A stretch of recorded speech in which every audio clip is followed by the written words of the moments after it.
I don't think cockatoos are bad birds, and people get lost in the nuance of this because I have said that the worst parrot to have is an umbrella cockatoo because, well, most of the time they've been ruined, and that's created a lot of questions. So let me clarify. I have met wonderful umbrellas and Moluccans, but we can't deny that cockatoos are the poster child of what a problem parrot looks like. And that is because of the super popularity of them in decades past and the ultimate failures because those birds have a natural behavior.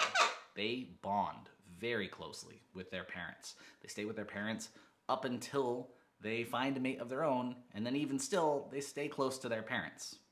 Or so I have read. I'm not out there with binoculars watching these guys. The problem with a cockatoo is that humans love this soft, cuddly look.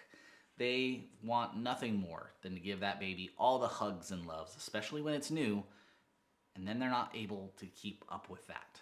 So the bird isn't taught how to be a bird, it doesn't have independence, it is used to being pampered. And when that changes, because you went back to school, you got a new job, you had a baby, whatever's happened, well, they start to have problems. And even if something hasn't changed, you can pet that baby bird and not have issues. But as they mature, they might start seeing you as a mate. And then all of a sudden, you're not giving it what that bird needs, and it gets frustrated. And this is how we end up with birds, which are problematic. They're biting, they're screaming, they're plucking. And no, that's not the answer for everything.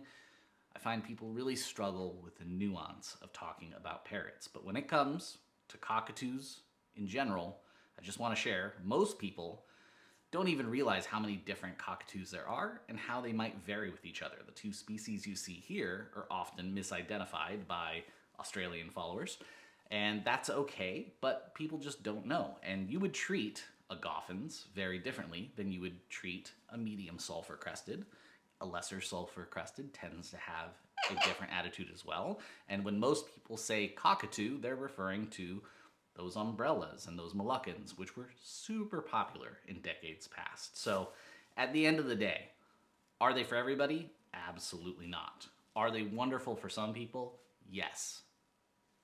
But we gotta straddle that line of admitting they're amazing, but very difficult.